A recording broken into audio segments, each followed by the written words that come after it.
Welcome back to BadgerBlitz TV, your Rivals.com destination for all things Wisconsin athletics. Once again, I'm Matt Perkins, joined, as always, by my good friend, Rivals.com national analyst Clint Cosgrove. Like we always say, buddy, it's the best time of the week. Best time of the week. Let's go, Perko. Let's be awesome, man. Let's be awesome today. Badger fans got to be feeling pretty awesome today, as well as they received their third 2025 commitment and second in-state commitment from Cooper Catalano, a kid that we started looking at his tape, watching his tape on this show back when he was a freshman. So we've been around the block with Catalano before. He's a kid I've really liked for a while. We throw the term Midwest Mike around a lot, and sometimes that's like a little derogatory. But I kind of see him as a souped up Midwest Mike, because one of the things that I've seen him grow a lot as in terms of just on the field in sort of the 3 years of tape now that he has put on is not just the production, right? He's already got 409 tackles in his career, set to become the state's all-time leader next year, assuming he stays healthy. He is getting more explosive, and he seems to be getting more athletic to go along with what are already outstanding natural football instincts and football IQ, Clint. So what does this commitment mean for the Badgers, and what do we like about Cooper here moving forward at the middle backer position in the 3-3-5? It's a big one. He's a perfect schematic fit. He's an in-state kid. He's got a little Jack Sanborn to him, it seems like, at the same age. I remember when we first watched him as a freshman, he was like big for a freshman. But he wasn't as light on his feet. Now you see him play in space. He's so instinctive. He triggers, he hits, he runs through people. He's got great feet.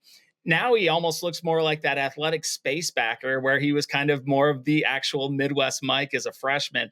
So he's really grown lengthwise. I feel like he's grown athletically, and he almost looks thin, like he can put on a bunch more weight and be that true middle backer. These guys in this 3-3-5, I mean, you see the burst there, cuts underneath it. But he's just so instinctive. He identifies plays, he triggers, and then, you see him tackle in space. He tries to be a thumper. He has the want to. When he puts on the mask, he will. I didn't think he'd ever be a guy who'd be a total space guy, and he's become that. He can eat up space, he can cover in space, and then he can come downhill. You love what he does when he triggers and comes downhill. He's going to be asked to do that in the 3-3-5. He's going to be, almost like stunting with defensive linemen. He's a sideline to sideline guy. He is a kid made for this day and age of football. And he's going to be able to cover. He's going to be able to play the run. And you love his development. I'm interested to see when he gets in that college weight program, if he goes a little more Midwest Mike on us now again, but he's almost a little West Coast to him. You love him in space. You love his ability to, destruct blocks like you see there. He's got things coming at him every which way. They try to go away from him. He just always finds a way to the ball. He's so instinctive. They try to get him there with the play action the opposite way. He tempos it and then is able to break the opposite direction and chase down and hit the defender. So you love him coming downhill right here. He's got a great burst through the line, and then you see him change direction at full speed. So you love everything about that. He can play backwards, he can play forwards, he can play laterally, and when he gets that added mass that I know he's going to get, because you look at him, that's a 300-pounder right there, and he's able to get hands off of him and break off that. Now, when you add another 30 pounds of mass onto him, he's going to absolutely destroy that guy. So he's going to have a lot of different ways to get off blocks. He's going to be able to alley-oop them or whatever they call. He's going to be able to go through them, around them. And, he plays with his hands already. And like I said, the instincts just are the number one thing that sticks out.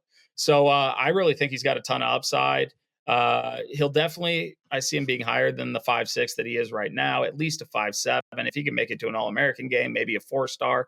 The next year, I think, will determine a lot of that. But this is what Wisconsin needs, an in-state kid who has pride for the program, who's a schematic fit. You're not just taking him because he's in state. And I think he's going to be a very productive player once he gets to Wisconsin. Yeah, one of the things that I like about him is that he and Noah Gauthier, the in-state linebacker from the 2024 class, I think are a really good pair and complement each other very well in terms of what they're going to be asked to do. Because I can see Gauthier being moved around a little bit more from middle backer to outside backer. Situationally, he's a little bit longer at 6'4". Yeah, big, long kid.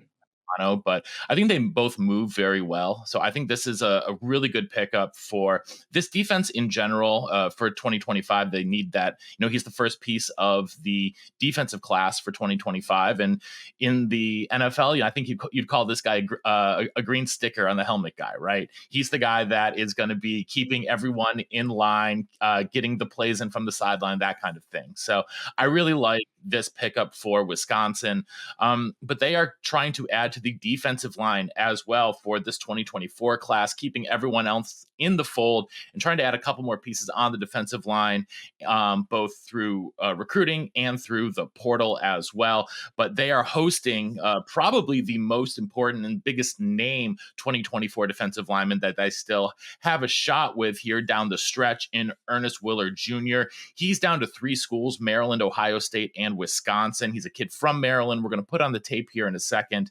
He's a Rivals 100 kid, and you see it when you put on the tape. Oh, yeah. One of the things that I want to ask you about, Clint, because one of the things that jumps off the page when I watch him, he does not look or play like any of the current defensive linemen that Wisconsin has on the roster. How do you see his physique fitting into the 3-3-5? Because I can see him doing a lot, from even being like a 3-eye guy all the way out to a wide 9, depending on the situation. I just really like his athleticism. I think he looks very raw to me on film, but you see the natural athleticism that coaches, especially along the defensive line, really covet. Yeah, I mean, he doesn't look, I think he's listed at like 6'4", 250 something pounds. But the thing that sticks out about him at that size, even if he's not at that size, he's going to be, is his athleticism, his ability to jump off the ball, explode off the ball, bend off the edge, redirect. He's a violent, physical player. You talk about the rawness, maybe with his hands and stuff, but you see that nice inside move there. He can beat you with speed to the outside, which gets, tackles on their heels, and then he'll break inside. Once he gets bigger and stronger, he's going to be able to work speed to power. And then, in the 3-3 stack, you're doing a lot of stunting, and he's going to be able to do that. So not only is he going to be able to loop and hit you from different angles, you see there, he's able to hold the edge as well. So he's a guy who's going to be able to free up linebackers, free up safeties to make plays, yet he's going to add a pass rush dimension. He can line up, like you said, at multiple spots across the defensive line, and he's a pure upside play. You see the length there. You don't see a lot of guys this athletic at his size. And at the raw stage of his career, he's incredibly talented already.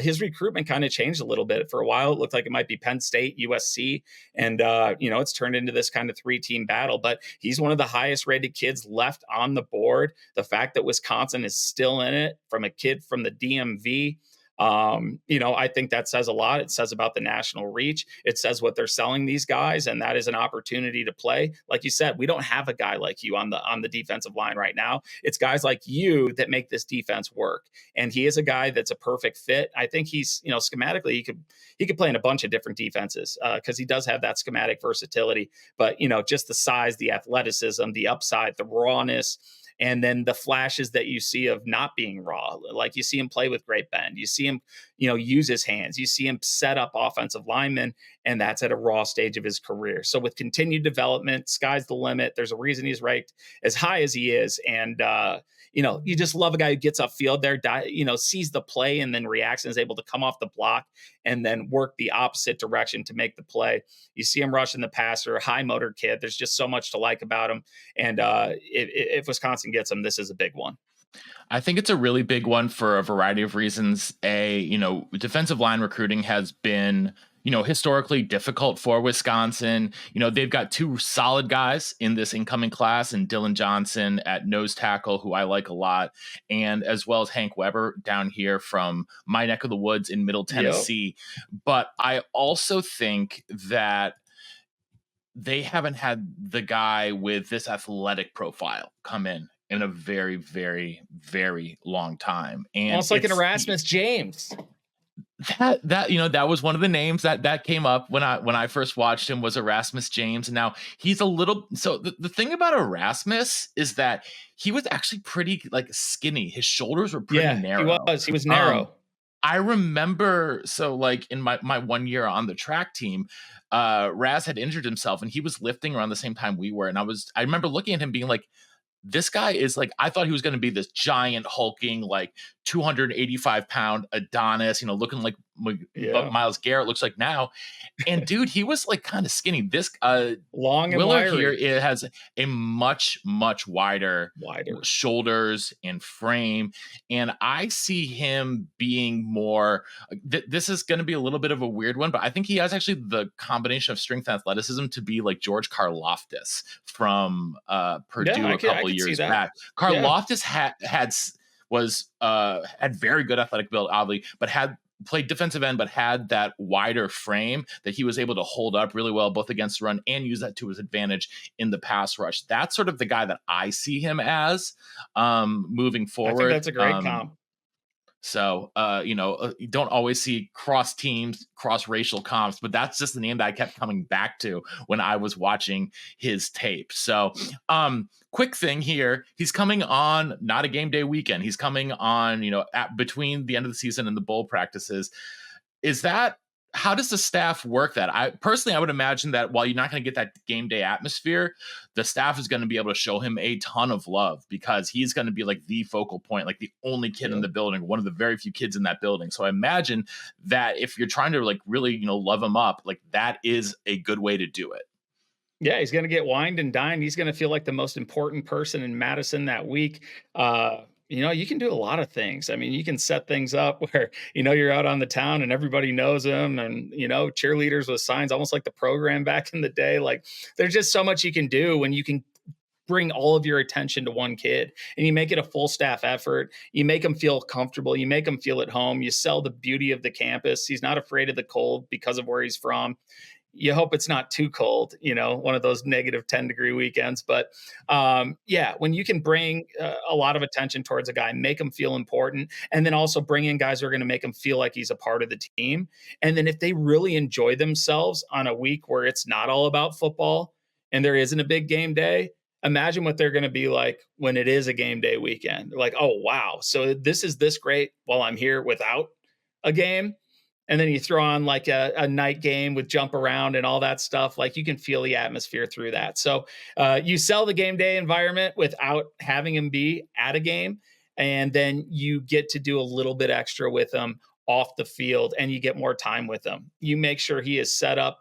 You make sure his family has everything that they need. All the academic people, like they're going to be able to take a lot of resources, allocate them just towards him. And although you like the game day atmosphere, there's some places where you're like, we got to get them on campus for a game day. Otherwise, we probably won't get them. Wisconsin's not like that. There's so much more to offer. And I think, the game day does help. It does sell because it is a great atmosphere. It's one of the best when it's rocking. But there's just so much more to offer. So if you take the football part out of it and the kid's like, wow, I could go here even if I wasn't playing football.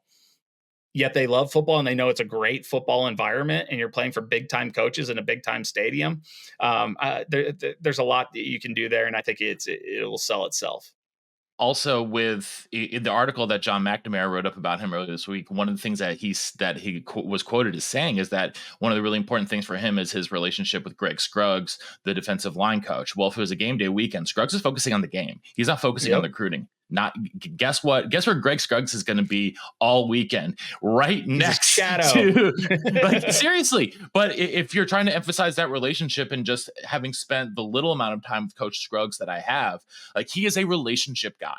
Like, he is very much a relationship first. He is going to approach you as a person first. And I think that's one of his great strengths, but, can also be, he's not necessarily about the razzle dazzle. And so if you're trying to really go for that, in person, I'm building a relationship with you. This is what we can do for you on the field. This is who I am on the field, off the field as a coach. That can go a long, long way for a visit like this, where you don't have that game day atmosphere, where you might not be around 20 other recruits and guys who are already committed. So it's going to be really interesting to see how that plays out. He's got three visits over the final 3 weekends before early signing day.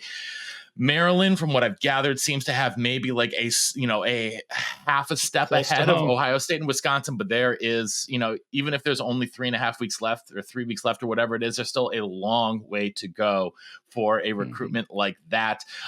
One last note that we want to make sure we touch on, Badgers added a walk-on today as we record this on a Wednesday at safety. From Mason Lane. He's a PWO. And coming off of that, C-Man 1 in the Badgers Den. Make sure you're over in the Badgers Den. C-Man 1. Wanted to know, in the age of NIL, how important is the walk-on program? And so I'm actually going to go first on this one, Clint. I usually ask for your opinion first. But this time it's my opinion first. It doesn't change. It doesn't change. The fact that NIL is a factor in now for scholarship athletes, NIL is now a factor for PWOs.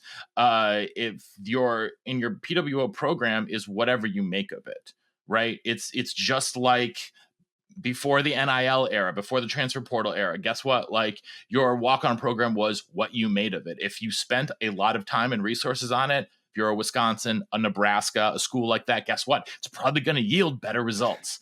Yeah. So I think that is there. How important is the walk-on program? It's just as important as it was before. No more, no less, just maybe some different actual inner mechanisms and workings of, that we know that there are schools who have big NIL deals or NIL deals for their PWOs that cover certain things. Yeah. And so if you have a good NIL organization that is parallel to your football program that cares about the PWOs, guess what? Like, the program's still going to have a successful PWO. So it's always been part of the Wisconsin culture. It's the walk-on program since Barry Alvarez here. I don't see that changing at all. I still see it as a very important part of what they do, a very important part of the development. And so I don't think NIL actually changes any of that really, at least in terms of end results.